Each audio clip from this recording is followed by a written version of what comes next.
All right, episode 10. We're here. Late Friday night, day after the deadline. I am one happy camper, Rich. The Boston Celtics cleaned house a bit, got rid of a lot of dead salary. We're in the midst of a 6-game win streak. Questions if there's going to be moves going into Thursday afternoon or not. Seemed like there was going to be, there was. And man, they came off another beautiful win tonight against Denver. Game of runs back and forth. Their defense seemed to be all over us a lot. Seemed like we were cold from three, another one of those games. Tatum and Brown were really good, not like how they've been lately during the streak, but 9 of 10 wins, 14 of 18 wins, a 7-game win streak. Man, and we are surging. And to the deadline. Well, first of all, yeah, another beautiful win.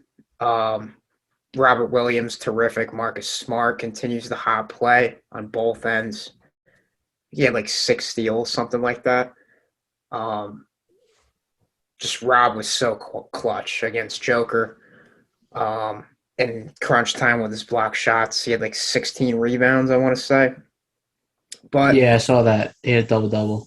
Yeah, and Al Horford had a near double-double, I believe, but a little bit of a mix to the deadline with their newest acquisition. Derrick White was awesome. Shot 50%, 6 of 12. He was a plus 10, 3 threes. He came in, you see him go to the scorers table midway through the first. You see the cheers from TD Garden, everyone getting excited. He checks in, huge round of applause. Now, mind you, I don't know if you knew this, Ime Udoka used to coach the Spurs, be the assistant with the Spurs with Pop. So that's how he knew Derek. And Will Hardy, the Celtics assistant coach, also was on the staff with Ime in San Antonio. So they had ties in the past with Derek. And both coaches were also with the Team USA select team, where Tatum and Brown and Marcus fell in love with Ime. And Derrick White was on that team. So they know how to use them. And Brad Stevens said today that we've liked him for a while, and he fills a lot of needs with the way we want to play on both ends. He's quick with the ball. He puts it on the floor. He can play a little point guard. He passes. He shoots the three very well. Coming into the trade yesterday, he shot like 40-something from three, mid-40s, 16 points per game in his like recent 5 games or whatever. He's really been red hot, and he continued that. Coming into the game, I was like, okay, well, their crunch time lineup is going to be the Jays, Marcus, Rob, and him, and that's what it was. And they delivered. And he had clutch baskets, a clutch and one. He really lived up to it. The Jays are happy he's there. He's going to make life easier for them. He's going to be a great complimentary player. But, yeah, let's get into the deadline. And probably, I'm sure you could agree, maybe the craziest deadline we have ever seen in February. And we're gonna talk about the mega deal and the blockbuster last, but we're gonna go through all these deals first, and we're gonna lead it off with Boston. It's gonna get real heated over. Yes, sir. I am not happy about something. And I can predict what that is. And well, not a specific trade, but a specific player. I feel like I have the right to talk about him in this episode.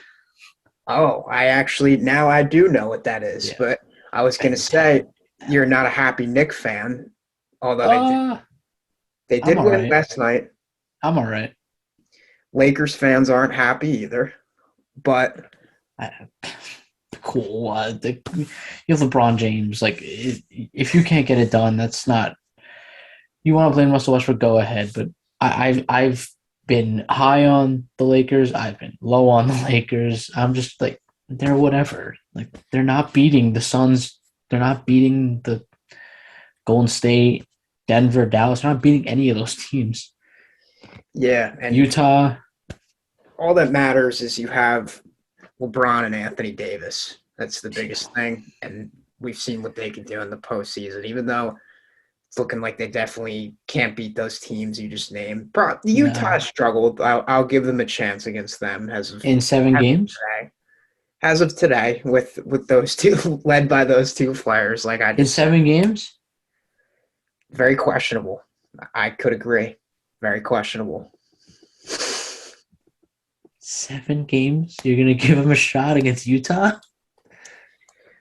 Hey man. I don't know. That was like I mean and man. You're stuttering over your words. You don't even believe what you're saying right now. It's well, you can't doubt LeBron. You can't doubt LeBron. I'll give you that. That's my biggest thing. Yeah, I can doubt Anthony Davis. I can't doubt LeBron. and you can doubt number 0 for that team as well. That's a shooting percentage? Nah, that was. I like Russell Westbrook. Like I'm a fan of his. Did you hear what he said though? About his back.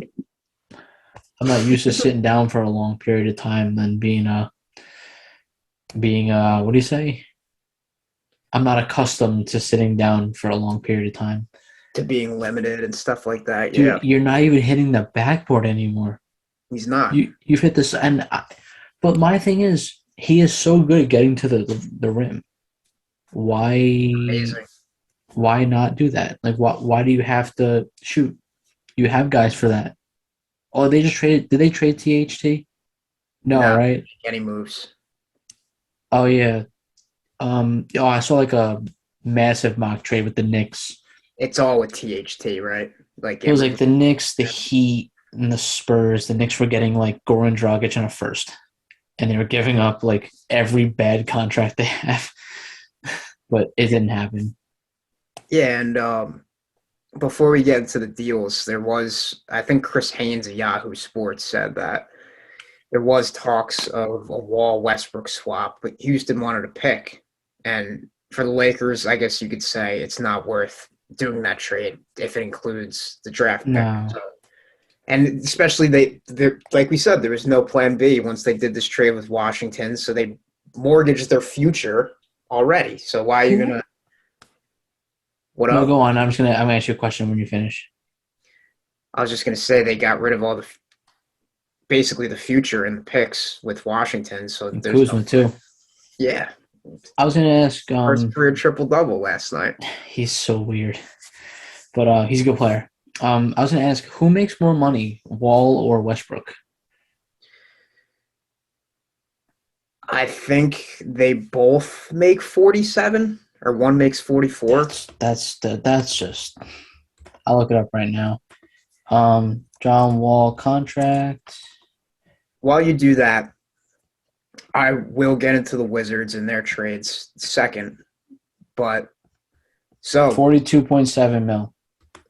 That's Wall. Okay. So what is it's Russ's 47 or 44? Jesus. Russell Westbrook 44.2. That's miserable. So why would you what? No, just why? It's funny, man. They really and they thought a lot of people thought that was going to be a killer trade and the team they have on paper, but we're going to talk about the Wizards second. Back to the Celtics.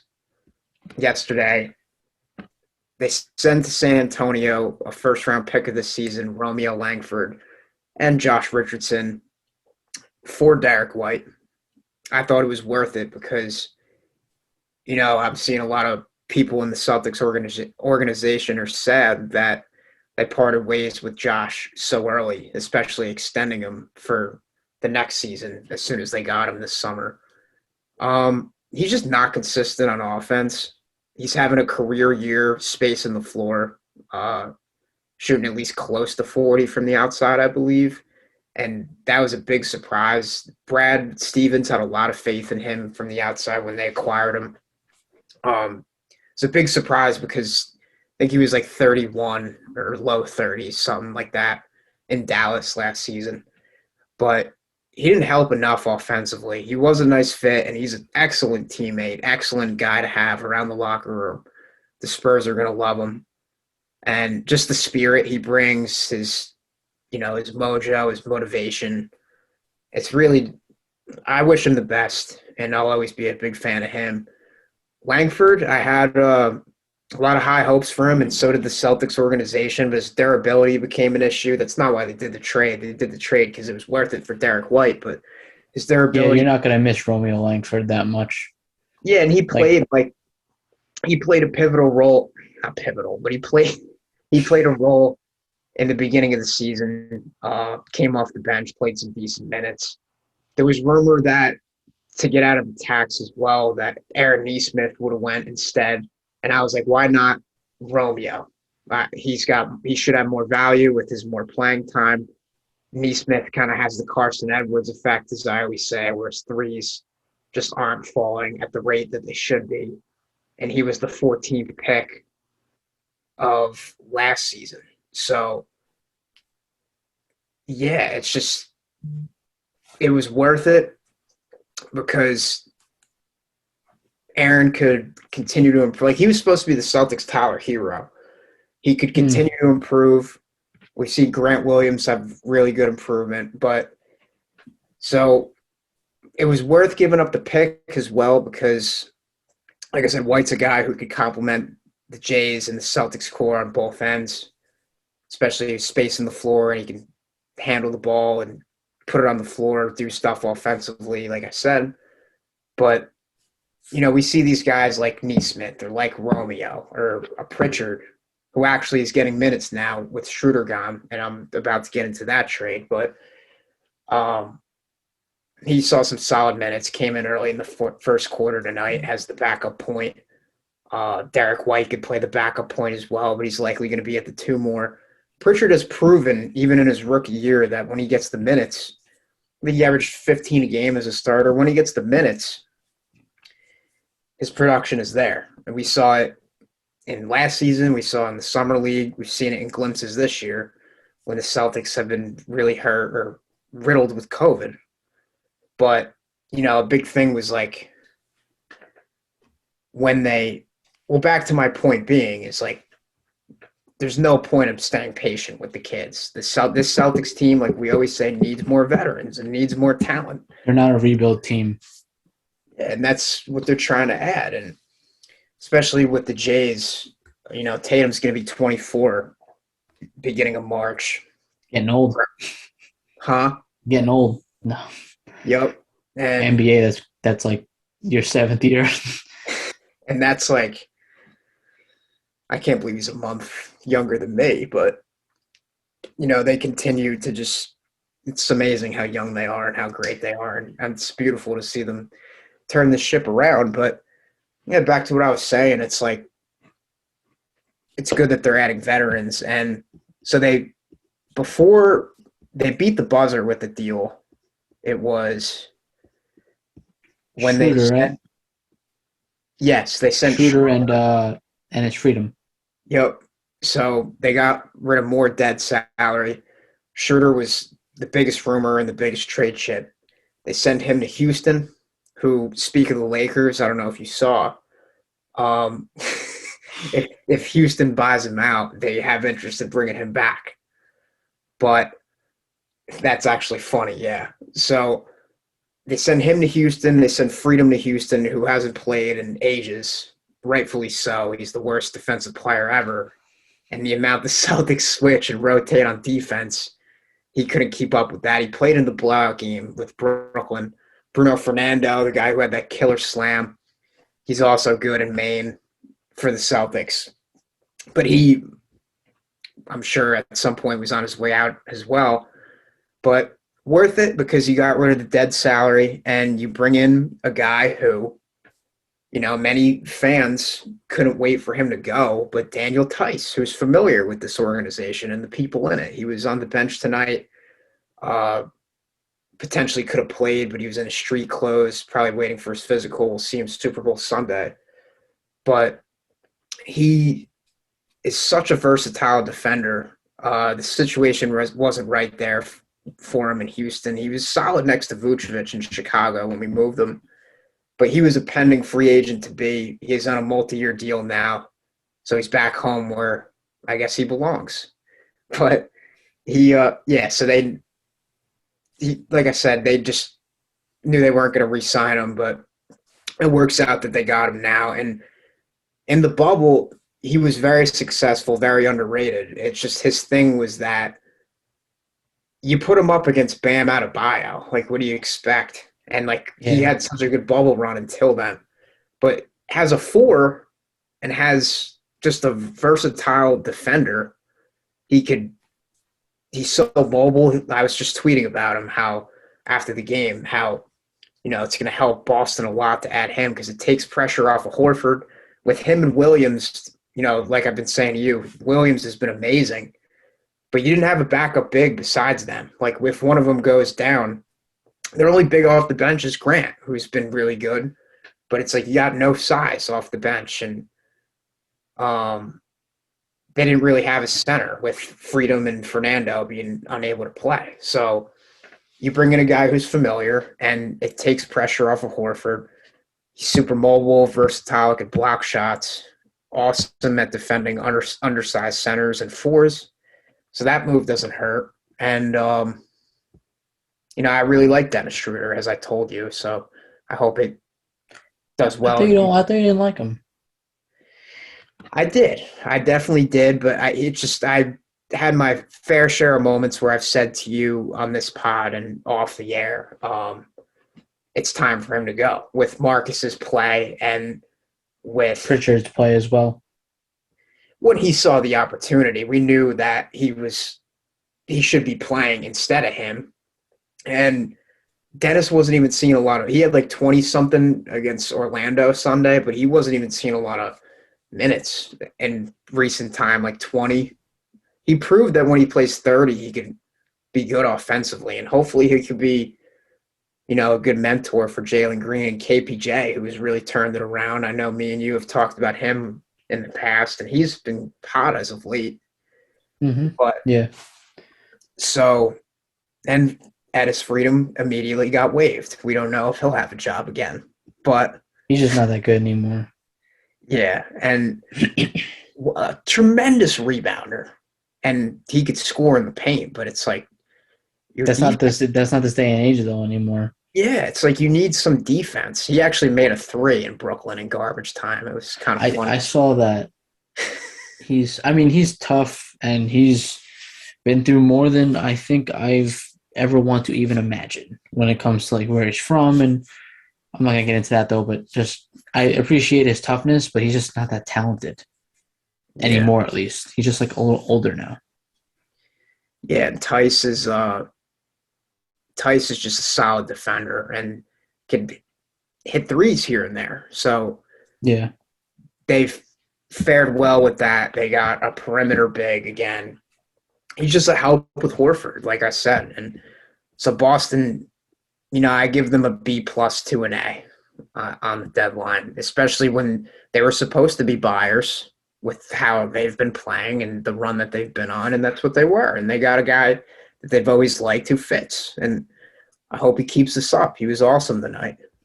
Yeah. Very excited for Derrick White. But 2, did you have something you wanted to say? Yeah, there's a couple points before we get on to like the trades of like the no offense to Derrick White, but the notable trades.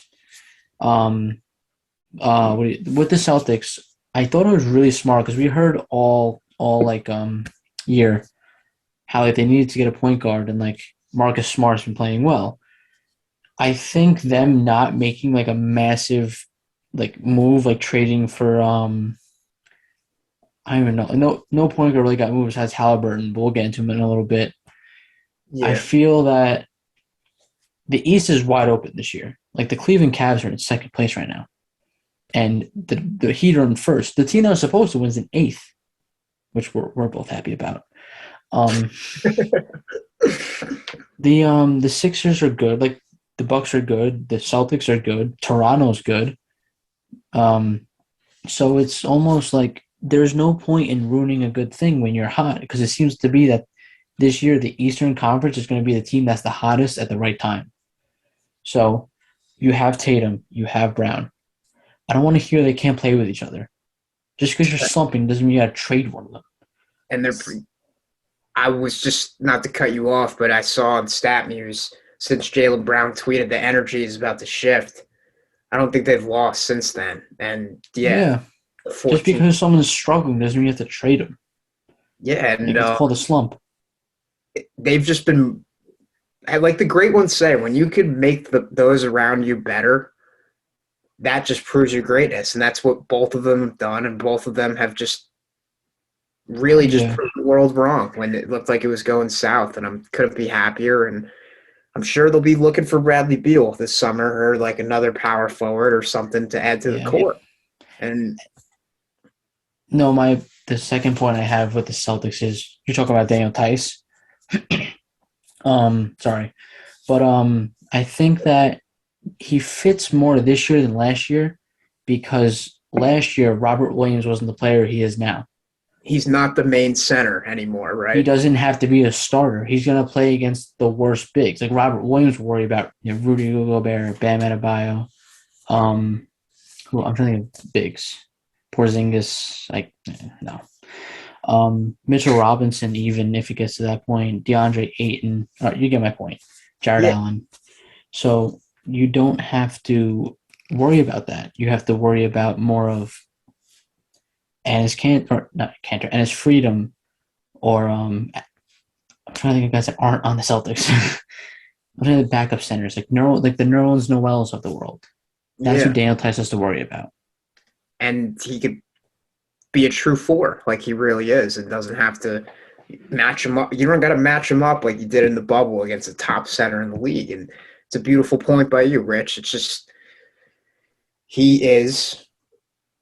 doesn't have to do what Robert Williams does now, and he didn't develop into this yet. Like, he was the main center in the bubble that season, and then after the bubble, before he was dealt for Mo Wagner. But I guess, we talk about you talked about, the favorites in the East. We could say this real quick if you want to do this. I'll give my top 4 or 5 favorite teams right now. Yeah. The trades aren't. There's we have 3 or 4 trades we're going to talk about. Yeah, I mean, we can go through the Washington's quick, and Porzingis doesn't do much for me. Yeah, we're just gonna talk about what everyone's been talking about the past 48 hours, really. But so my favorites now, I still got the Suns. Then I'll go. This is the West you're doing? Well, just power rankings. Okay. I know I said the East, but my championship favorites. So I'll go Phoenix. I'd like to go Golden State with Draymond. He hasn't been there in a while with the big 3 back. Milwaukee, and then I'll go Philadelphia. And, you can mix and match them with the Nets, but we could definitely expect that to be the Eastern Conference Finals unless Giannis can prove his greatness once again, even more, and unless he has something to say about it. But those are my top 5. What are you thinking? I think 1 is Phoenix. I think they've earned that. 2's tough. Golden State's been well, though.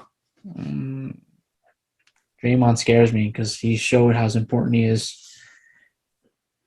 I think 2, with the trade, I think Philly's the best team in the East. Yeah. So I think they're 2. Then I'd go Golden State. 4, I'd go Miami. Yeah, Miami. I think you still got to give them credit. And then 5, I'd go Milwaukee. I'm not putting Brooklyn in there. There's a reason why a championship team doesn't lose 10 in a row. Yeah. And you could say they don't have Kevin Durant. Well, that's part of the problem. My brother makes a point all the time, and I agree with him. In the 4th quarter, at home, you have Kevin Durant, and that's it. And Seth Curry now. But you don't have Ben Simmons. He can't shoot free throws. And Kyrie can't play because of the vaccination, which we talked about last week. So it's going to work if you're on the road. But if you have a home play-in game, because you're not in the top 6 right now, there's no guarantee you're getting back there with the way the top 6 is playing. You have a home play-in game, you're at a disadvantage. Because Brooklyn isn't some sort of like, it ain't Denver where the altitude's different, or the Garden. Like, the Barclays Center is mid. Or meh. I just said mid. Wow, I got problems. Whew. Reset.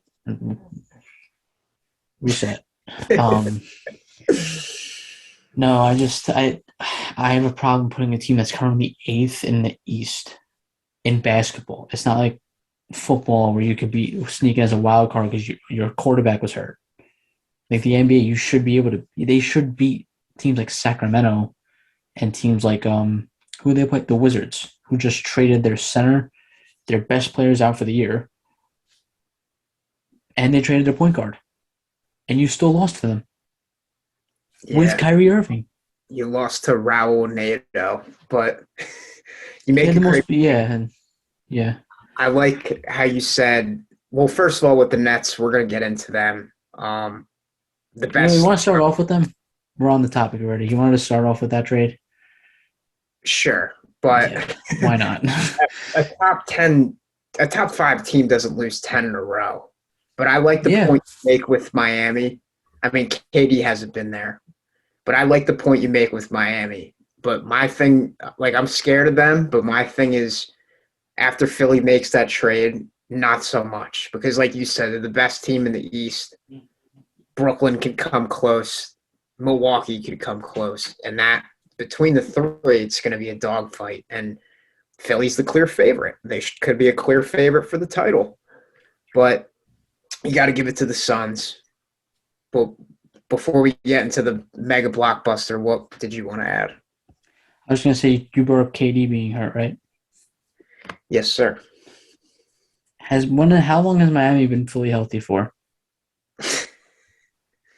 You're right. I mean, how long? I got a better one. How many games has Darius Garland missed? Or the Bulls. Or Lonzo Ball. Or Zach LaVine and DeRozan both had COVID. They don't seem to be missing a beat. Like, the Nets have become, like, is Kevin Durant that important? And he is. But, like, Darius Garland is the best player on the Cavs. I'm very excited for the Cavs, by the way. I love watching them play. They made a great move. We're going to get into that. They traded him, and they fleeced Indiana. But Kevin Durant's hurt. Oh, well, that's why we're struggling. All right, tell it to Miami. Omar Yurtseven's playing for them. Who? As a broadcast boy would say, who? Darius Garland's out. Dean Wade is playing. I thought it was Dwayne Wade. When I see his name in the box score, I see D. Wade. Like, this is why I get annoyed, because, like, can we stop? JJ Redick said it. I actually like JJ Redick a lot. Why do we keep talking about the Nets when the Miami Heat are the best team in the East? He does say that a lot. Not to change the subject, but you should watch his pod. I mean, Marcus Smart just made one with him. I don't know if it came out yet. I'm definitely going to watch that. I've listened to Draymond's, and I listened to Garland on Draymond's pod, I think 2 nights ago. It was awesome. I saw a little snippet of it.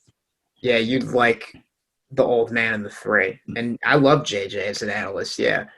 He talks about Miami a lot. We should talk about them more.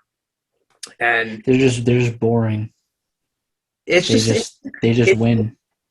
And they do deserve more credit as a fully healthy unit, but it's like the teams you brought up, it's just the coaching. It's just Billy Donovan, Bickerstaff has been probably the coach of the year. I think you said Bickerstaff when we gave our awards, and you look to be correct. Or Memphis even, but I think the Cavs are more of a surprise. Yeah, and Spoelstra, like you said, it's just. By the way, congrats to him, and I think Pop. They got voted in as top 15 coaches of all time. Yep. So, my bad. What were you saying? No. Congrats to them, but it's like it's the defenses and togetherness of groups. But So we'll get into the trade. Um, Simmons, Curry, Andre Drummond. So excited to talk about this. Andre Drummond and 2 first for Harden and Millsap. And I'll go first. It's hard to pick a clear winner, but the Nets definitely made out like bandits. You could say Philly did too, with how much of a mastermind Daryl Morey was for the past 6 to 8 months. And everybody's saying, oh, well, you should go for CJ McCollum. Why don't they just take Jeremy Grant? Why don't they just go for Haliburton? Man, he did it. He got his guy.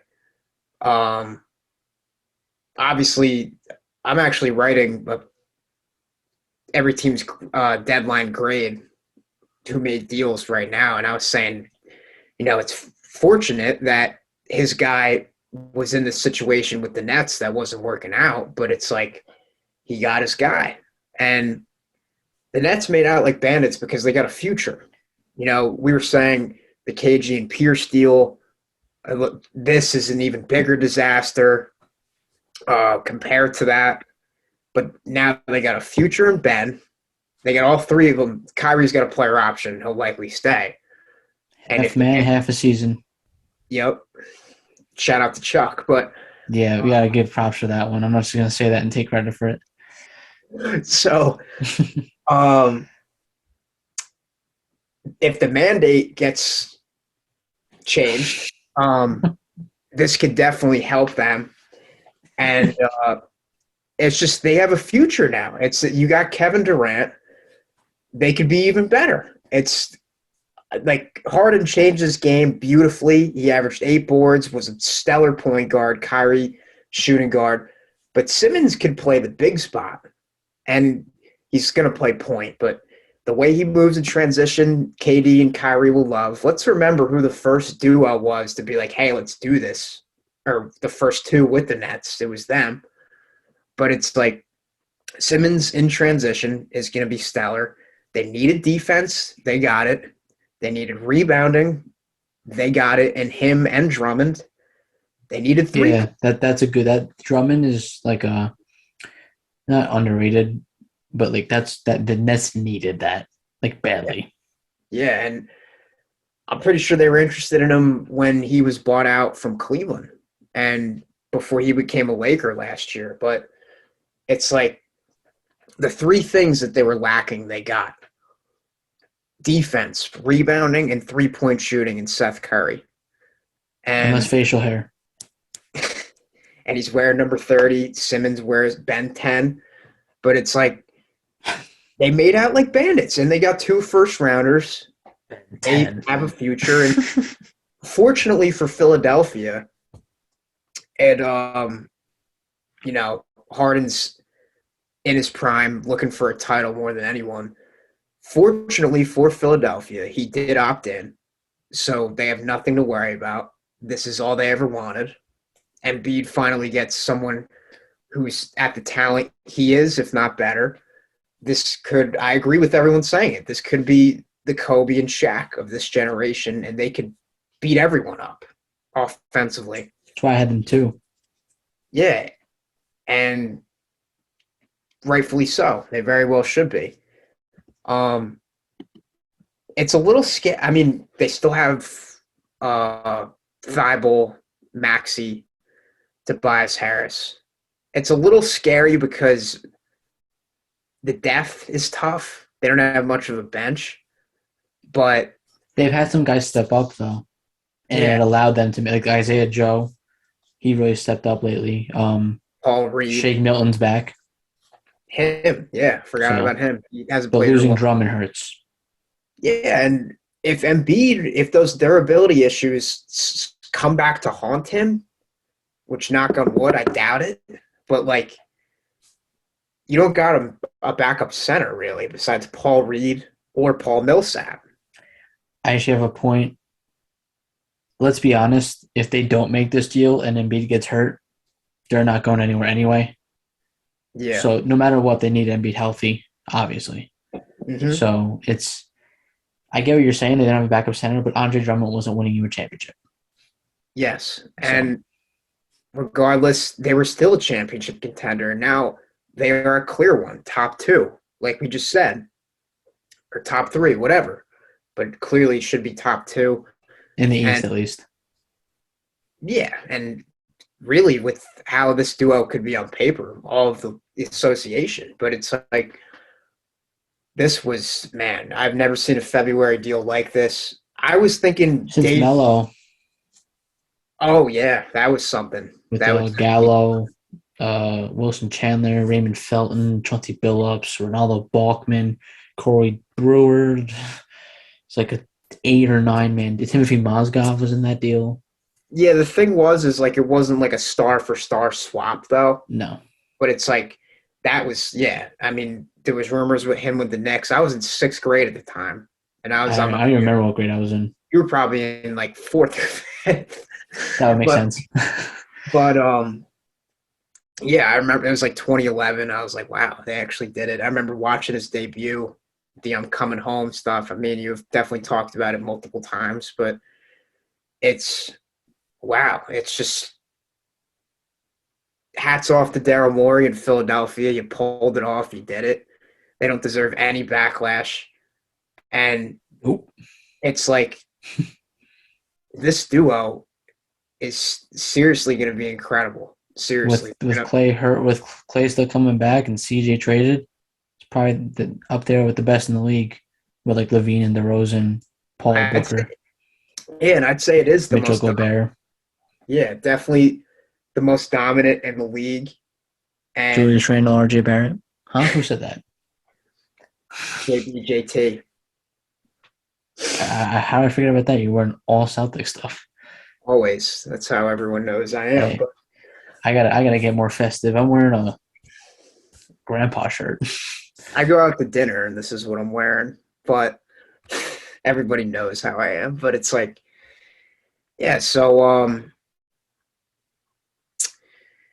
I just can't believe it actually happened. Days prior, I think this is what I was going to say. Days prior, I was just like, I doubt it. 2 Atlantic Division rivals. We see the slump the Nets are in. Philadelphia's on fire. They're better. They're the better team. And it's like more all-around. Like we said, the Nets have no all-around team, no all-around defense. But now they added it after this deal. Hats off to them as well, even though Philadelphia has an all-time great duo now. But the Nets, it's kind of like, yeah, you guys did good. We didn't forget about you.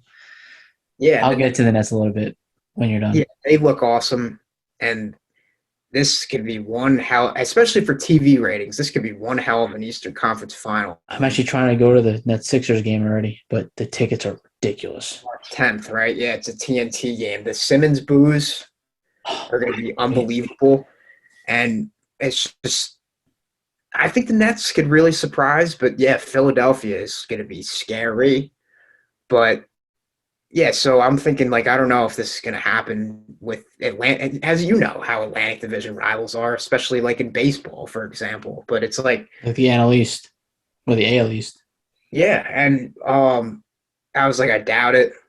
And then there's rumor about Harden, and then KD's trying to clear it up, and Nash is trying to clear it up, and they think that nothing's going to happen, and he wants to be there. And then there's rumor of Harden actually wanting out, not happy. He was ruled out for the Boston game Tuesday, being his 3rd straight. There's noise that he looked fine. Patty Mills said he went right to the locker room and lifted after it. Some people were like, all right, this doesn't look good. Is he forcing his way out?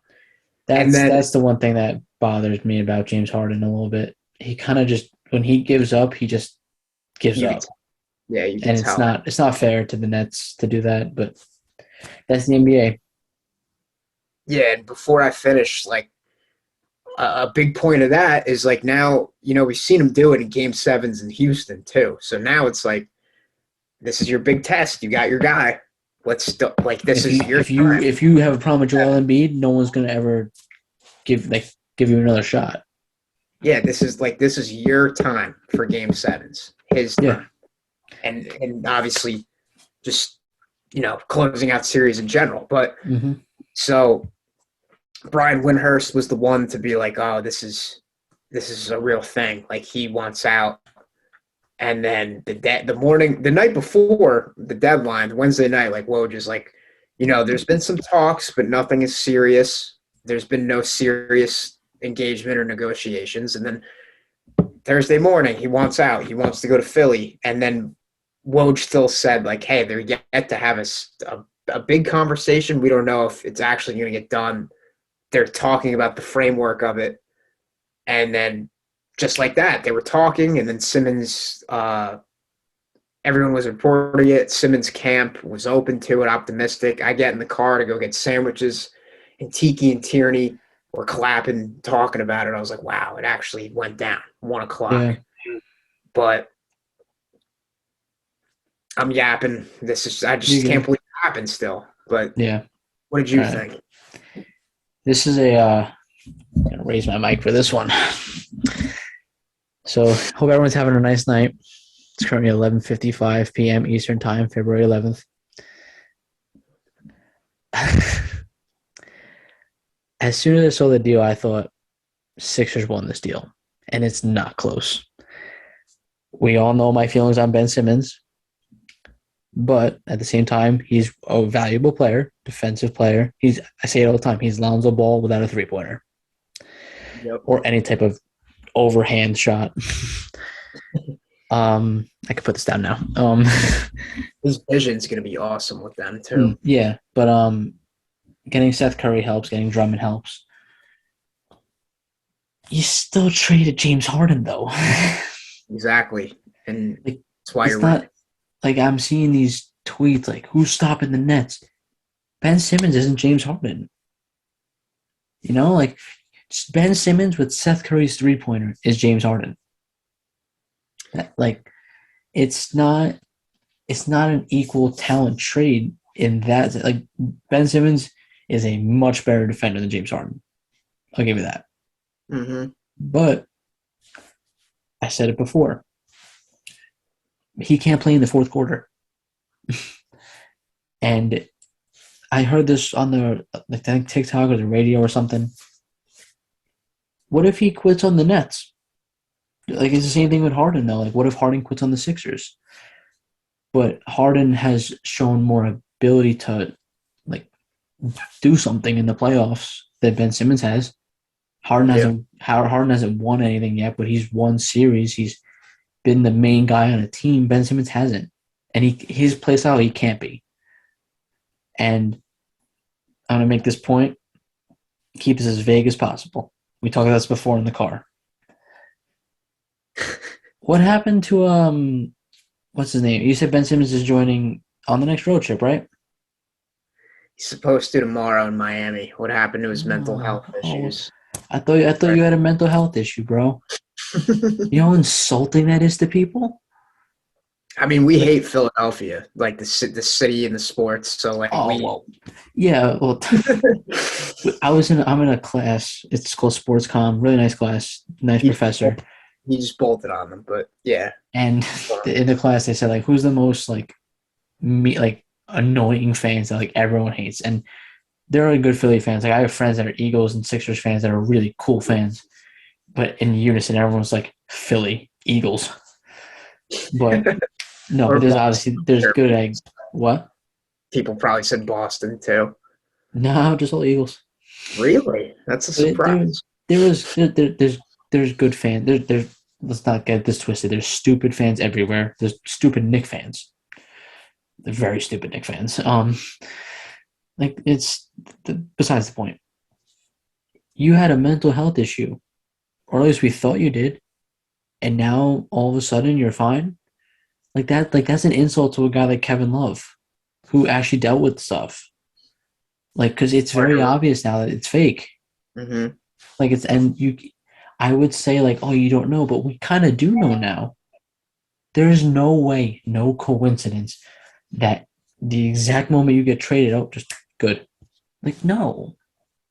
And that's what bothers me about this guy is that he acts like he's better than everyone else. And I hate to break it to you, you're not. Yeah, and like when I have a better jump shot than you, that's a problem.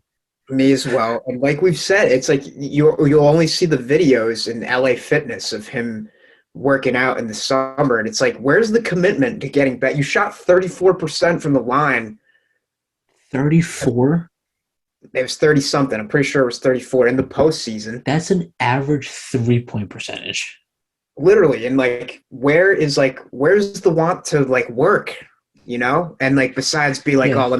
oh, regardless, even if we don't like Philadelphia, me and you, Yeah, well, like I'm not gonna like you don't do that. there are good Sixer fans. Like I went to a Sixers game the other day. They were all super cool. Like it sucks that like a little group of them get lumped into this bad rap.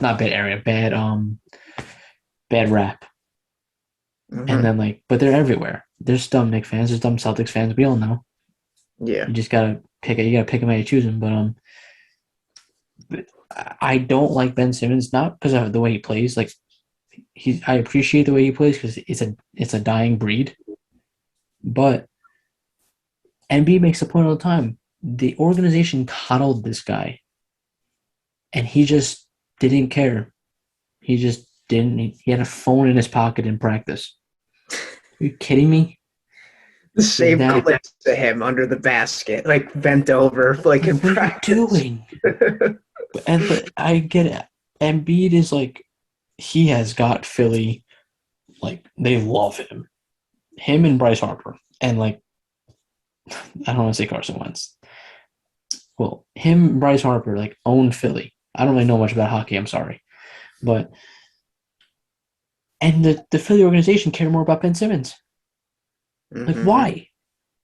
Joel Embiid, like, has given everything to that city. And you just, but to the trade, I think it's pretty clear. I think the Sixers won the deal, regardless of my feelings on Ben Simmons, just because of the fact that James Harden is a Hall of Famer, and Joel Embiid is on his way. Agreed, and like we've said, arguably one of the best scorers ever, and it's amazing because Daryl Morey says it himself, or did say it, a week or two on the Philly radio, their version of the Fan. It was like, he was like, we all have to take a look in the mirror, myself, Joel, Doc, like figure out what's worth it. Yeah, and like how could they have done it different back in June or whenever that was when that happened? And they gave him, like, they treated him, or tried to treat him, at least Daryl did, tried to treat him so well. Like when the Harden rumors were circling them last season before Brooklyn, it's amazing how that happened with Brooklyn, and now here we are, and he's the swap happens. But when that happened, he was like, Ben Simmons is a big part of our future. We're not trading him, stuff like that. And I'm happy for Ben because the game definitely missed him, as much as, like, me and you aren't fans of him. But it's like, aren't fans being nice, but for me at least. I could say the same, but I always thought you liked him, but I would like him. No, there's no need for me to say this now, but I would like him next to the Celtics core. I would like. Yeah, but, like he would fit that because he doesn't score. Yeah, I don't like there was a rookie feud with like him, and when we played them in the playoffs, and he got laughed at, and it was like a rookie of the year debate between him, Tatum, and Mitchell. Like there was something there, and that's always been with Boston fans, calling him a coward, stuff like that. And that's the page I'm on, and the page that I still have fandom for, even though he's a special player and he's fun to watch. And I wish the best for him. I'm happy he's back. And they're going to be a very fun team to watch. And for both stars, both situations are perfect for them. Like we said, this is what James wanted. Time for you to deliver. This is what Ben wanted. You got your two perfect complementary guys next to you. Help them win, and you want to win. And when it comes to personality, they're kind of the same in the fact that, like, you kind of have to walk on eggshells with them. and Yep. it shouldn't be that way because we're gonna get to someone that you didn't have to do before. You got traded just because of a culture change and like a a vision change, I guess you would say, on like where the team is heading. I think you know where I'm going with this, Yeah. but yeah, just I think Ben Simmons, like, he fits the Nets because they need defense, but you gotta show up. You gotta drive to the basket if you can't shoot. You can't just be a sitting duck or a standing duck. And yeah, his vision, his defense, he's going to be Yeah, able to cover he brings big. a lot to the table. Yeah, like Drummond, he could rebound, mediocre defender, but they're going to have Ben cover the bigs. And Yeah, when Kyrie uh, goes all in on that end, he could defend, even though he's not special defensively. He could defend. KD has shown, improvements since he's become a net on the defensive end, and he's good on that end. Besides, we talk about his playmaking developing. That's yeah, another part of his game. But both teams are going to be super fun to watch. Super fun to watch. And I think yeah. Harden's debut could be Tuesday, TNT game at Wells Fargo Center. Oh, he's healthy. I'm just making fun of LeBron. Yeah. um, Against the Celtics, he could make his debut. But yeah, it's all eyes are going to be on both teams now, and yeah, it's amazing that it actually happened. And hopefully they both live up to the expectations, yeah, especially both ball clubs. But yep, even Simmons, especially with him not being on the court for so long. But what yeah. were you going to say before we go on? Before we go on, I was gonna say before we go on, the Nets' next biggest move will be New York State lifting the vaccine mandate. Yes, sir. And that's what they're pending. That's their. But moving on, you want to talk about McCollum now because we kind of hit on it a little bit. Well, before we get to him, actually, yeah, we can talk CJ. All right. Yeah, I am. I can kick off with this one. First of all, if you guys didn't read his like farewell letter, like, read it. It's, even if you don't like reading, it's Tribute, touching, and Mhm. we need more of him in this league. And he's everything. I don't want to say he's everything right about sports because that's a very cliche way to put it, but he presents himself in such a way where you kind of attach yourself to him. I've always been a fan of his. Now he kind of turned into one of my favorite players just from reading that, just because he kind of makes guys like James Harden and Ben Simmons and all these like guys like trying to move around so much. He makes them look bad because he shows how much he gave to a community and a city, him and Lillard, and how much that like Portland loves them and they love them back. And let's not act like they didn't do anything. They went to the Western Conference Finals, and it took a historic team in the Warriors to beat them. So, like, but from a non-basketball standpoint, like CJ McCollum, just all around great human, also a Browns fan, so that's brownie points for me. But for the trade aspect, I sat and thought about it. Kind of like it. I kind of like him going to New Orleans. They're trying to get a little Memphis effect and like getting into the playing game and kind of like giving yourself confidence. The Pelicans' biggest thing, and we've been saying it now, I think on every episode we've hit on this guy. Can Zion be healthy? If he is healthy, you have him, McCollum, Brandon Ingram, Valanciunas, final point guard. Devontae Graham's okay. Yeah. Can he be healthy? Because if he is, you got a shot to beat Memphis. But it's also New Orleans, so who knows? But they're hot right now. They're going to be a top 10 team. Slow down there, but they're a playoff team if that happens, yeah. Slow down where? Top 5? With Memphis. Top 5 team. No, I'm talking about not this year, next year.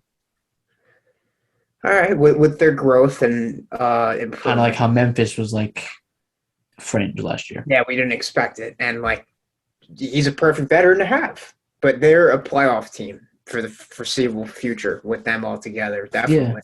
At first, I was like, what are you doing? CJ McCollum's a win-now player. He should have went to Dallas, who finally traded someone, but we'll talk about that later.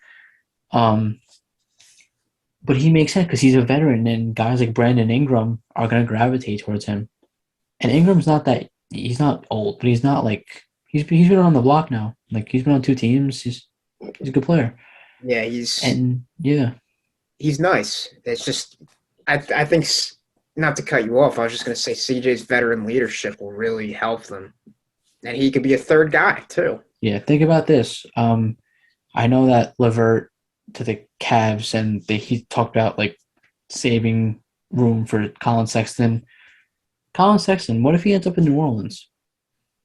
You know, That would be nice. like next year. That's a good 5, but that's next year.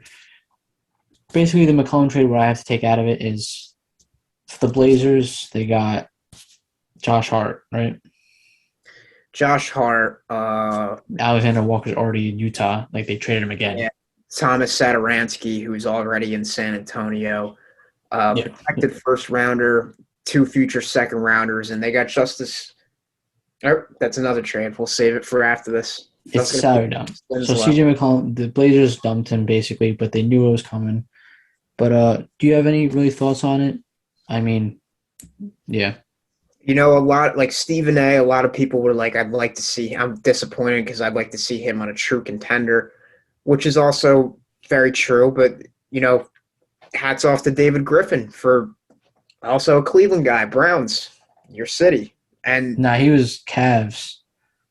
yeah, I meant like, Oh, the city? Okay. yeah. I was gonna say that's Andrew Berry. Just because you always credit them to the Browns and rooting for them. Love I know it. what that feels like I root Love for the Bruins when the playoffs come around, or like I used to with Brady and the Pats. But anyway, so hats off to David Griffin for trying. This is a nice team. They got Larry Nance and Tony Snell as well, and they could be a play-in to a Probably top 6. Maybe not. maybe 7, but a play-in to playoff team. I'm not going to say another trade that we'll get into in a few minutes. I'm not going to say a playoff team, but they're also, like we said this afternoon, are going to try and win some games now. But, you know, it's sad that him and Lillard are done. Yeah. But What? No, go on. No, I was saying that they were just like when you thought of like guard combos, that was the first guys you thought of. It was like Stephen Clay, Then him. Lillard, McCollum, and it was a joy, but it was time. Yeah, besides like Lowry and DeRozan, those were like the top 3. But Yeah, it was definitely we talked about this on our first or second pod. I think our first, where like it's time they break them up, and this has always been a rumor year after year. yeah. And this is a good opportunity for CJ and a fresh start, and like you said, one of the most loved guys in the league, if not all sports. He's the president of the player union. Yeah, he is, and you know, he's a family guy. Big wine guy. You said big wine guy. As well as most of the NBA now. That's what I they do. hate wine. I hate wine. I actually just got into it. What kind are you drinking? Red. What brand? Uh, Cabernet, Pinot, Merlot, Liberty Creek. Well, Merlot. That's it. Robert. I worked at Applebee's, so I kind of got them down. Anyways, yeah, wine's cool, but they drink it on the Old Man and the Three and many other pods. I gotta start listening to that. Kind of Just like you should start listening to this. Yep, kind of influenced me, but you know, like you said, he's a Browns fan, all around great character. But we talked about your city. We talked about the biggest star in the deal, and it was a home run for them. Probably, I'm going to say the second most. Yeah, I'll say this is the second most winning team of the deadline. Oh, okay. And that I is thought you were going somewhere else with that. and that is the Cleveland Cavaliers, who I acquired. thought you were going to say it was the second best player move. I'm like, there's 2-in-1 deal. That is Caris Levert, who is now Great Cleveland move. Cavalier, and 2022 second-round pick they got. like we said, they kind of fleeced Indiana. They gave him Ricky Rubio, who's a free agent to be, and he's gonna go back to Cleveland. yeah, we talked about that. He Yeah. could very well so. Speedy recovery for him. A protected first, 2 second rounders this year via Houston and Utah. It's a great trade. It's just that's the one thing Cleveland was missing was an elite wing who could handle the ball besides a Dean Wade. But Chetty Osman. yeah, and so they got it's just they're bringing something I've heard on the Draymond Green show with Darius Garland is like kind of like how Golden State changed the game with going small in the 3. Say Cleveland made a finals push. Imagine them bringing the bully ball back. That's Everyone's gonna start having 7-footers everywhere. The 2 bigs, yeah, the 7-foot, the Giants. They'll pass like Darius said it himself. They'll pass it to each other. They'll work it around well, stuff like that. They complement each other really well. We were talking about Kevin Love too. Yeah, he's great. I'm so happy for him. Yeah, and another big wine guy. And it's This is the wine podcast now.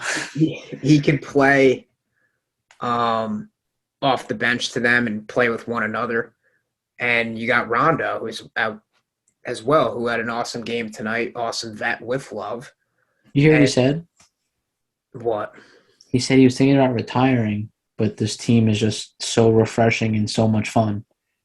That's a big compliment. Yeah, he's 35. I think he's getting up there. I think he's gonna be 36, like a little after my birthday in like 2 weeks. So like, yeah, 30. He'll be 36, I believe. So Rajon Rondo. Like we said, he's February 22nd. So 10 days, he's 36. Yeah, so he's gonna be a coach soon, and this is a great group for him. A team that's always been a rival to him in his early days in Boston. But Levert's a beautiful fit. He's a guard who could handle the rock, could score. He had a great game tonight, 22-point outing or something like that. He fills the 10 for 19. He fills the sheet. He's only 27 too. Like he's only growing, and Garland had a lot of high hopes and a lot of confidence in his team on the podcast. He was like, I feel like we're one of the best teams in the league. And then Draymond said that he told him maybe we can get Cavs Warriors again in the finals. That would be cool. And imagine like LeBron sitting at home with Russell Westbrook. What do you think of the deal? I love it. Indiana, it was kind of just like, just please get him out of here. Like not in a bad way. They're just kind of like, we're signaling that we're trading people.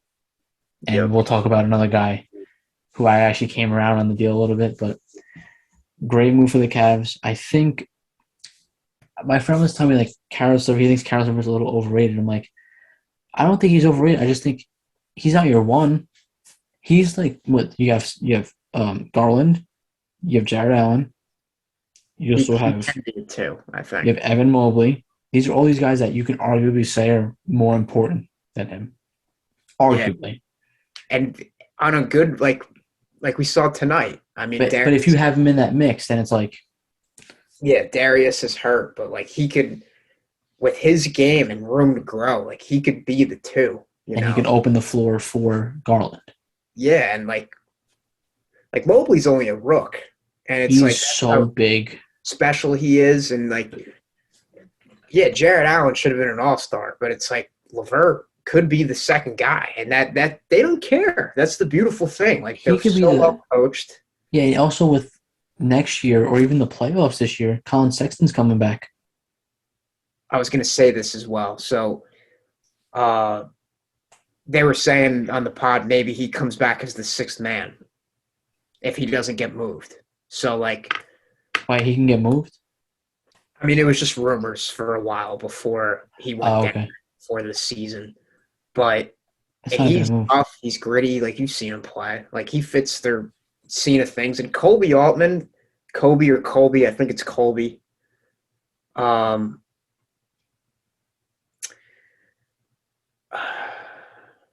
It's bothering me now. So who is this guy? I have no idea who Yeah, you're talking about. GM. The GM? I'll look it up for Yeah, you. You got phones for that. yeah, Kobe or Colby, but I know he deserves the Yeah, biggest GM. crown. He's awesome. Kobe, Koby. Okay, I had a feeling. I knew it was a K, but yeah, Come on, the Cavs don't take L's. That yeah. was so corny. But he deserves a big, you know, round of applause for this. He did an awesome job. Yeah, But he's drafted really well.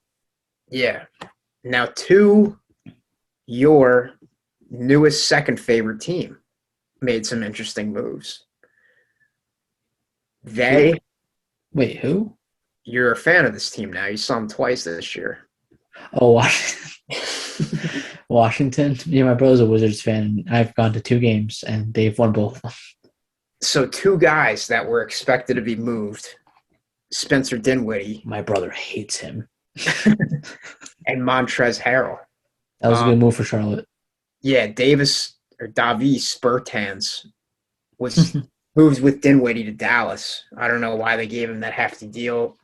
Good move, dumping salary for them. They get a flyer in Porzingis, who's a free agent to be. It was kind of surprising for the Mavs with how well they've been rolling. And I was gonna say, how does he fit? How do you like? I have my reasoning, but how do you think Dinwiddie fits? I guess as a secondary ball handler, you got to hope he could be a scorer. As we saw, he put up a triple-double in the game you were at, so he could be, sort of not even close to the mentor, but sort of like a Rondo for Luka and just a vet that can help. Not to a max effort, but he could do something for him at the guard spot. And, they got Brunson too. I like Jalen Brunson. I hope he's in Nick next year. So bad. But Yeah. him or DeJounte Murray. Porzingis will be interesting in Washington, but He'll play the 5. yeah, and it's just a surprise that Dallas would let him go with them not really having size as it is, besides like Marquise Chris and Kleber and guys like that. Boban. Yeah, I mean, it's Boban. But what did you think about the deal? Well, at first, everyone was like, how do you trade Porzingis? If you think about it, the Mavs basically just got Spencer Dinwiddie because Porzingis never plays. So it's like it's not like he was making an impact. Like Luke, and they also have this Dorian Finney-Smith who just signed a deal. He could play the 4. Yeah, and Porzingis is a guy who is also, just like we said about McCollum, a rumor for a while now. Mm-hmm. Yeah, and I think Dinwiddie's best role for the Mavs is off the bench. Probably is. Because Brunson's your 2, and he's earned that. When Hardaway comes back, he's your 3. Bullock's been nice for them. I was gonna say, would you bring Hardaway off the bench? You got him and Dinwiddie. I think he's out indefinitely anyway, so probably be out till weeks. I could be wrong. I saw this like a week ago. Let me see. But Tim Hardaway Jr. I saw he was scratched against the Knicks. Broke his foot or something. I think it was something like that. Oh, he had surgery 10 days ago. Okay, yeah, he's out for a little bit. But when he comes back eventually, if he comes back, Bullock's been red hot, like you were saying, and you can start Kleber. You can also don't they have Dwight Powell? I guess he's their main 5 at the moment. Yeah, but he works well with Luka and yeah, Dinwiddie off the bench. The Mavs' biggest issue is when Luka's on the bench. Yeah, they don't have any. Brunson's good, but he can't do everything. You get Dinwiddie in there. Now you have some sets where you can even. The thing is, at the end of the game, though, is Jalen Brunson your 3, or is Dinwiddie just not in the game? It depends how he's performing. You could go defense with Bullock and shooting at the 3 because Dinwiddie and Luka are kind of taller point guards, so you can kind of do that. But you're right. It probably depends on the game. Yeah, how he's performing. He hasn't shot the ball well this year, but it's it's a weird fit. I'll give you that. But if Luka's gonna do what he did last night, most of the nights, then it doesn't matter who you put next to him. Yeah, it's hopefully Spencer could, revamp his season in Dallas, but it's like he's also on a contract now after getting paid this past summer. But there's no team in the NBA that needs a second star more, I would say. Then the Mavs, Yeah, you yeah, could agree. But yeah, they don't even have anyone like Dinwiddie's 6'5", like he's tall. yeah, I thought he was that or 4. Yeah, the thing with Luka is that he's very ball dominant. So you need a guy like not like Klay Thompson. I don't even know who would fit that team. I think Porzingis was a fit. He just never stayed healthy. Probably Bradley Beal if they can get another guy with size, even though you know where I want him to go, but Yeah, he could be a nice fit with Luka. him. I'm thinking a guy that can run like the pick and roll. So I'm thinking like a Valanciunas or like a big like a Julius Randle. I don't want him traded, but like we'll get to into a little bit. But it's a weird. I didn't understand the trade, to be honest. But I'm just thinking of what the Mavs are thinking of. Like Porzingis isn't playing anyway. He's gonna be a free agent. Let's get Luka some more like of a breather, and let Dinwiddie, or unless you put Dinwiddie at the 2 and put Brunson on the bench, you could do that too. But I think Brunson has earned the right to start. Yeah, and he's having the much better and more efficient season. Yeah. And, I don't, at least for, I guess we can go into this deal next, but I don't think the Kings are looking to deal Barnes, but he would be back in Dallas the way he played now. He could probably be a solid fit there, but let's talk about that. This is the last deal, and then we can go into like the Knicks and the Lakers. We could do this one. I think that's it. Well, let's stay with the Wizards for 1 sec. Trez? Harrell for Ish Smith and Vernon Carey. Easy win for Charlotte. We've said it a million times. They're awesome on offense. I think they're like 7th in points or something like that. Rozier's been on fire. LaMelo got his all-star nod. Bridges puts up 19 a game. Hayward's out for the year. Is he? No, yeah, not out for the year. I apologize. But see, that's news. Yeah, he's out indefinitely. Yeah, we're just so used to saying it. I wouldn't have been surprised. But when he went down, I'm like, please tell me his leg is the correct way. Yeah, and I saw that fall with Gary Trent, but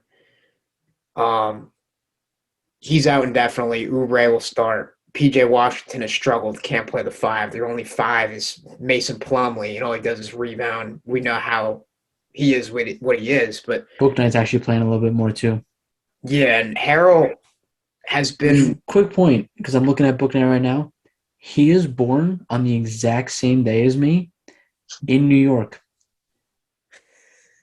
That's so weird. That's funny. I had to look up what hospital this guy was born in. Go on, I'm going to look up that.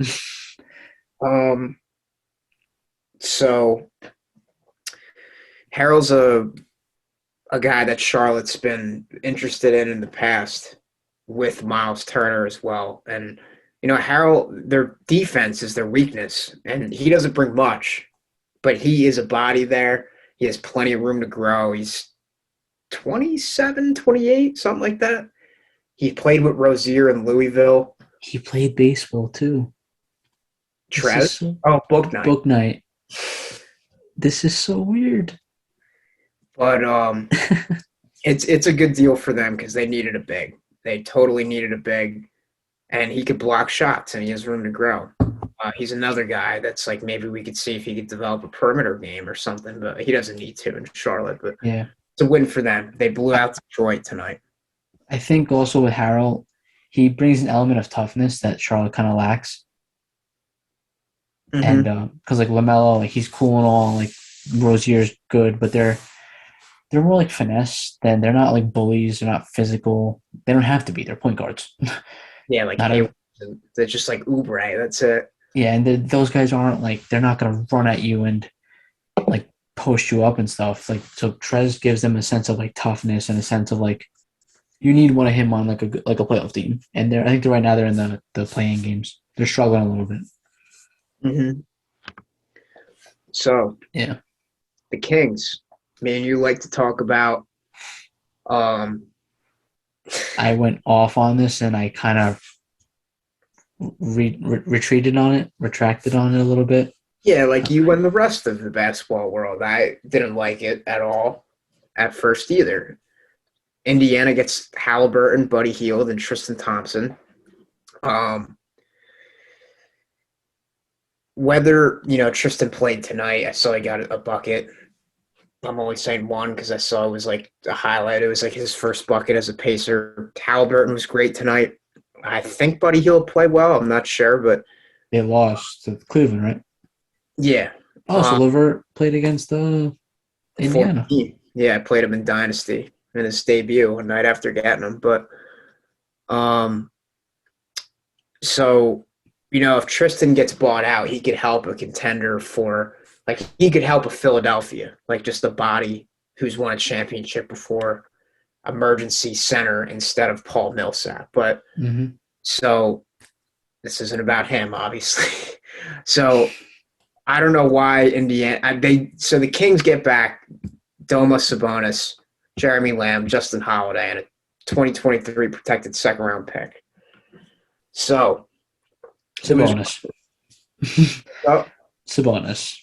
Yeah, so there was rumors in the past that they wanted to swap Sabonis for Fox, but there was not really an interest between the two sides. And here they are, they make this big deal.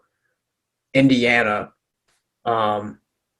has proven they want to go in a rebuild mode. They've been shopping Turner around for a while. I think Toronto could be an awesome fit for him if they can get him. It's another team they're awesome. You know how much I love them, but they could use someone at the 5. But Haliburton, awesome fit in Indiana, fresh start. Buddy Hield, him as well. Yeah, fresh start after a year and a half. Buddy Hield, him as well. It's just such a shock as the Kings trade their. He finally hit on a guy. He was already becoming a superstar, and I would say to you, he's better than Fox. I think clearly, and Fox in his first 2 games back, I believe, has been awesome. And him and his Sabonis worked well with him in the first game. Yeah, we saw that big hug they had, and he also had a monster game in his Kings debut. So me and you and the rest of the world were like, all right, why would they do this? This is dumb. But it's in the back of our minds, we were like, oh, he could be a good King. It's clearly we know the goal now is that they're going to try and win or enter the play-in and go on some sort of winning streak. But it's Sabonis could be a nice fit with Fox. They're still the Kings. Yeah. But that could be a fun duo. Yeah. I when I first was why are you trading this guy? You just signed him. And not signed, drafted him. And then I'm thinking about him if De'Aaron Fox got traded instead of Haliburton, it wouldn't get the negative buzz that it got. And right now, Haliburton might be better in 2 years. So you think he's better now, but right now De'Aaron Fox is more established. Yep. And so they went with him. The problem I have with Sacramento, first of all, Indiana, great job. You got him now. You got Duarte. Brogdon. They're probably gonna let go of him though. At some point. They got Miles Turner, but they have a backcourt to build off of. Now you draft well again, we go from there. And for the the Kings though, there is very clear De'Aaron Fox is kind of iffy about being in Sacramento. He hasn't said much, but he hasn't been very committed to Sacramento. Well, 5 days ago, Terry Haliburton's talking about how he wants to put Sacramento, the Kings, their culture in the past, and he wants to win now. And he wants to build a culture with the Kings. So he's invested in you, and you trade the guy that's invested in you. Someone was going to take Fox. You probably could have gotten, you said they weren't working well with Sabonis. You could have probably traded Fox for Porzingis. I think Sabonis is probably better, but you can get probably a first-round pick with Porzingis instead of getting Sabonis. So that's the only issue I have is that you kind of you you screwed the guy. Like he's given you everything he has. You tell him 3 days ago or 5 days ago that he's safe, then you trade him, Yeah, and now he's gonna haunt you for the rest of his career. He's gonna average 40 against you, mainly because you're the Kings, but also because you traded him. The one guy that wants to stay on your team. The one guy. that's the biggest sad thing too. And like when Fox, like you said, was the complete opposite. Tyrese had a passion. I mean, he might average 40 against them, but let's be real, they'll never meet in June. So it's going to be twice a year. But It'll yeah, be a little bit. It'll be a little bit before they meet in June. yeah, it's a shame. Good that like you guys got an established all-star who could have been one That this wants to be there. Yeah. Well, I was talking about Demonis. He could have been a three-time Oh, all-star. okay. Like they got him. Like good for you guys, but you guys had a future superstar who put up 38 points in Philadelphia like a couple weeks ago. And why not keep him and Fox? And I don't hear about Davion Mitchell. He's good, but he's not as good as Fox and Haliburton. Yeah, that's What? probably what it came down to was like, I guess they liked what they had in him, but obviously Tyrese wasn't the guy to deal. I feel like just stay put. You're not winning this year.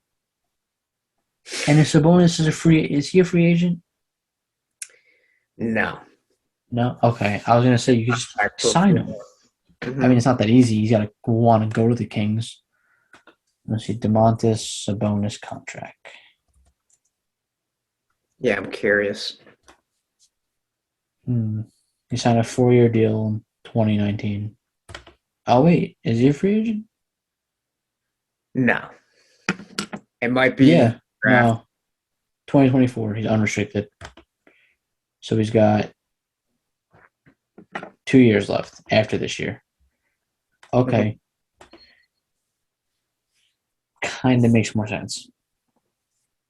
Yeah, Because you have him for a little bit longer. yeah.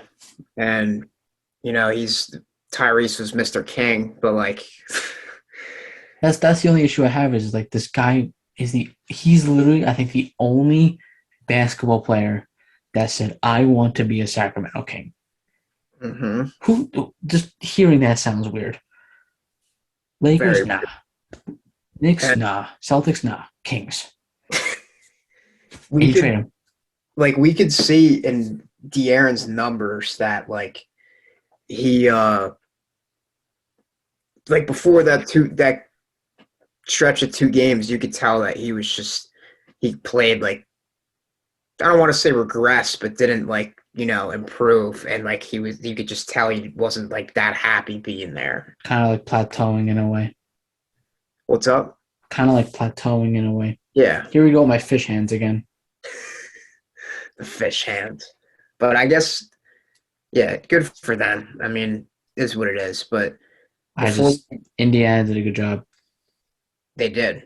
They definitely did. Like you got Haliburton. That's all that matters. Yep. But before we briefly go over the Knicks and Lakers, last trade, the Clippers got Norman Powell, Robert. This was a couple days ago. Yep, this was last Friday. You love this deal for the Clippers. You loved this deal. Yeah, I really did. The Clippers got Norman Powell and Robert Covington. This is when everyone was like, what are the Blazers doing? They get Bledsoe, Winslow, Keon Johnson, and a 2025 second rounder. So the sad thing with Portland was like, all right, well, now you can tell. This is the first thing I said to you. I was like, they're cleaning house. We talked about this trade last week, I think. Yeah. Because I remember saying like Portland is kind of like hinting at Lillard that they want to what do you call it? That they want to rebuild. We did talk about this last week, right? Yeah. All right. Well, I love this trade. So it's like this is good for the Clippers. I mean, it's sad because, like I said, you gave up Gary Trent, who's an amazing Raptor right now, for He a had second 42 rounder. last night. Yeah, second rounder in Bledsoe. I like Winslow. I think he could be something there if the opportunity's there, and I like Josh Hart there as well. They got cap space. They'll give Anthony Simons his deal, well deserved, with Dame. He'll be his backcourt mate, his new one.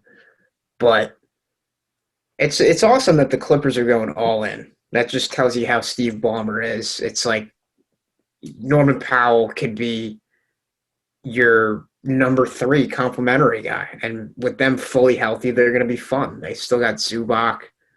They got veterans, Reggie Jackson, Morris, Luke Kennard, and you got Norman Powell's really good. He's underrated. He won the title in Toronto. I think I said this last week with a bunch of other stuff I'm saying about this deal, but Clippers, let's not forget about them next season, Yeah. Well, this year we kind of knew it was going to be tough with just the injuries they had to deal with. Mm-hmm. But you think Porzingis fits the Blazers? If they're actually trying to spend and still be a playoff Because team, he's not going to be that expensive. well, yeah, not even close to what he is now. But if they're actually trying to spend, I think he could be a nice fit. I also think, if the Clippers are trying to spend some more, like I said, Norman Powell's got a 5-year deal with this team. But if they're actually trying to spend, he would fit well with the Blazers, but he would also fit well with Los Angeles, LAC. Yeah. So, yeah, that's the random thought. But you want to talk about the Knicks a little bit? Yeah. I mean, I told you. It's just we thought there was value for Burks. There was rumors yesterday that teams are making calls for Reddish, like the Lakers. I'm happy he's starting to get minutes, starting to slowly improve. He's only 22. Like you Yeah, it said, took our second leading scorer to get hurt. yeah, there's still some flaws, but Randall's been awesome lately. Barrett's improving game after game. And he's been good this year. Yeah, and I know how much you love Julius. Evans done his job, 14 a night. He's been Still playing well. Yeah, still overpaid and a dud on defense, but it's just um, Other than that, though, he's great. yeah, it's just we knew there'd be no value because of his contract, and Kemba is just so bad on defense and his knee shot that we knew there was no value for him. It's just Burks was the real value, uh, unless I just and love that. Kemba just sucks.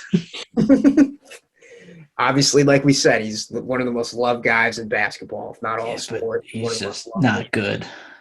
And that's what I liked about him in Boston at first was with Kyrie leaving, we needed a guy like that smiled when we were down 20. And he still does that when he gets his ankle broken. He got dropped, and he's sitting there like, what the hell?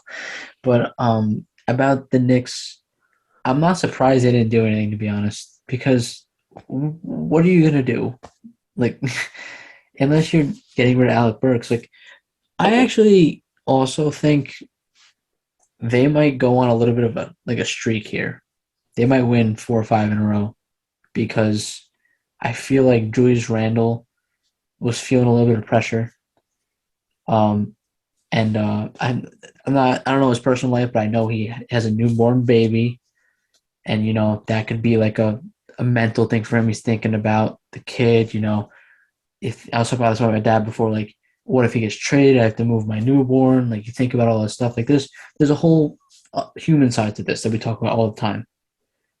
So, New but York.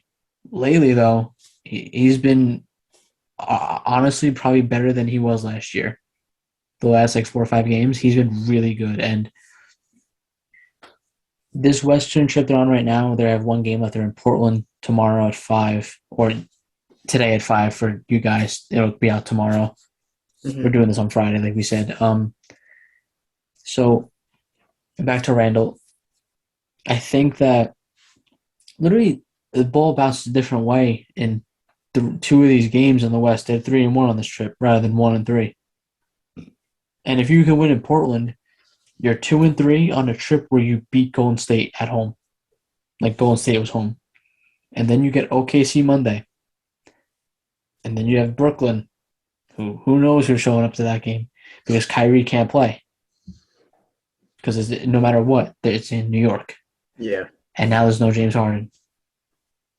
And Kevin Durant's still out. So why not? Let's win 4 in a row. But back to the trade deadline. Fournier's been better. No one's going to give him credit for it, but he's been better. Randall's been great. Barrett's been very good. He's averaging 25 in February now, and he averaged 23 in January. So he's really starting to become that player that we want him to be. Yep. And he's hurt right now. What? Mitch has been good. He had a monster game against the Jazz. He probably saw Gobert was out. I was like, we my talked time. about it last week a lot too, and that was before that game. And Grimes is getting minutes. Cam's getting minutes now. Quickly's in a little bit of like a funk. He's really struggling. He's got to stop shooting. He's got to just kind of let the game come to him a little bit more. It sounds very cliche. Kemba sucks. Who else is on this team? Ovi doesn't play a lot, but just from a broad point of view, just Knicks aren't done. They're not winning the finals. We're not stupid. If you thought that before the year, you were stupid. They're not done though. Like Boston, it's like slowly, If they beat Portland, then they play the Thunder. Then you play a no-name net team. You go into the All-Star break on a 4-game winning streak. By the time the break's over, you probably have RJ back, and you get fully healthy. And let's go from there. But first, please beat Portland. Please. This is ask. No, it shouldn't. Even with RJ's already out. They already ruled him out. You thank Tibbs for that one, but don't get me started on that. But Cam's gonna keep getting more playing time, and we were talking about this before. Playing 35 minutes. It's a reason why he was a bench player in Atlanta. Like, let's get him 15, 20 minutes a game, see how he does. And I think that over time, like he'll get better, like what you do, or he'll get worse, but we'll see. He'll play. But against Portland and OKC, you have to. I want to pummel these teams. Like, make a statement. Like, we're not going anywhere. We're not a joke. Just, oh my God. Julius Randle had 28 and 16 yesterday. And 7 assists, 2 turnovers. By the way, not the Knicks, but I just talked about assisted turnovers. Chris Paul yesterday had 19 assists and 2 turnovers. How do you do that? And that is why they're our finals favorite. Yeah, you see Jokic tonight had, I think, when I checked, it was 9. I don't know what he finished with, but you watched the game. They had like 20-plus turnovers, I think. When your team 7 steals or 6 steals. I can live with missed shots, like you're not going to make every shot. Offensive rebounding, turnovers, just make me want to just rip my hair out. But yeah, I mean, with Cam, they had a plethora of wings in Atlanta. They just traded for another one. Yeah, and it's like we saw what he could do in the postseason against the Knicks and against the Sixers, and he could, like Lev said to you, he could catch fire. I think I said this last week as well. And like, it's just time. He's younger. He's 22. Yep. It's just time. He's got to gel in, and sometimes we're like, all right, Tibbs makes questionable moves, but at the same time, he knows what he's doing, and like, yeah, he's better than most of these coaches. Yeah, he'll get his moment, and like he'll continue to improve in this system. Yep.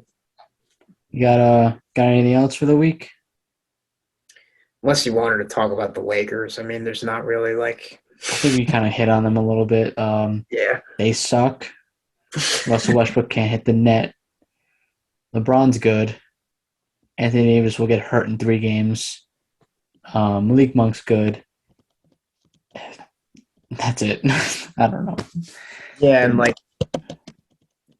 I don't think they've won since that game against the Knicks, and like They lost to Portland. yeah, that's what I'm saying. They haven't won since like last Yeah, Saturday. I'm saying. Jeez. And Russ is just like I kind of feel bad for him a little bit. the last 5, 12, 8, and 7, and like shooting 23% from 3, 33 from the field. Yeah. 3.5 turnovers. Like he's just too much of a headache when like look at Rondo, what he did tonight in Cleveland. Look at, I'd like to say John Wall, but as I've said to you off camera and not recording, is like not worth it. Did I say this before when we first started the pod? I don't think so, right? Not worth John Wall. We were talking about how John Wall and Russ for a pick. John Wall and Russ in a pick. Were we recording? I don't even know. Maybe say it again. It's late. We're forgetting stuff. It's not worth swapping him for Wall if Houston was going to include it. I think I did say this early on, but yeah, no need. It was when we briefly went over the Lakers in the beginning. Yeah. No need, and it's just it relies on LeBron and Davis. They looked annoyed when he patted them on the back. And LeBron's the one that wanted him. Yeah, we said the stuff about his back. Davis is the one who wanted him too, but when he went like this and said, "I wish I could have been in," they weren't trying to hear that. So it's like you're the one that wanted him, though. Now it's up to Taco Tuesday to save him, dude. That's all it is. Yeah. Before we go, just Super Bowl prediction. What do you got? I mean, like you, I'm down for either team to win. I don't like either team. I hope the Whites go out. I like Joe Burrow, so Joe Burrow. As many other football fans and sports fans do. I'll root for them. But I like Stafford as well, so I hope it's a good game. But I guess I'll give the Bengals a slight edge. Oh, okay. Hopefully your guy OBJ doesn't get hot early. I don't want to talk about him. Don't want to. That guy just grind my gears. The Rams are a better team. The Rams have every reason to win, but we've said that with the Bengals all year long, so I'm going with the Bengals. I think it's going to be a monumental win for them. But that's all we got. You want to do the outro? That's it, man. This is a fun pod, late night, just having a heart-to-heart about the deadline and about the game in general, our team state, per usual. Yeah, we'll bring more energy next week when and we're getting better. 1 a.m. And, it's just, I don't know, any plugs? I'm working on deadline grades right now. Probably be done tomorrow or Sunday. And, last thing I did was that Chris Paul thing. I took a little, 5+ days off, but I'm back writing up a storm, enjoying the weather as well. I'm actually, right after we get off this, I'm writing something on Matt Stafford. I remember you saying that. What else I got to plug? Follow us on Instagram at the Sports Bible Pod. Follow me on Instagram at RD Sports Blogs, or follow my personal one at RichieDoors23 if you want to see me and my family and girlfriend, friends, all that cool stuff. All my me on trips. Follow me on TikTok at Richie Dordas. Follow our YouTube channel or subscribe to it, Sports Bible Podcast, as well as my personal one. What else do we got? Twitter, same thing, Sports Bible Pod. It'll all be in the link below. Just comment, share. You want to plug any socials? I usually put them there anyway. But Rob Green NBA. It's just if you want to see me tweet about the Celtics up the storm and post a bunch of stories about the Celtics. The link to our last couple of pods will be on these sides, both these sides, and above here as well. And but that's all I got. You wanna get us out of here? Thank you for letting me host, or No count problem. us in. Really, we're both the hosts, but Yeah, I it's a look team forward. effort here.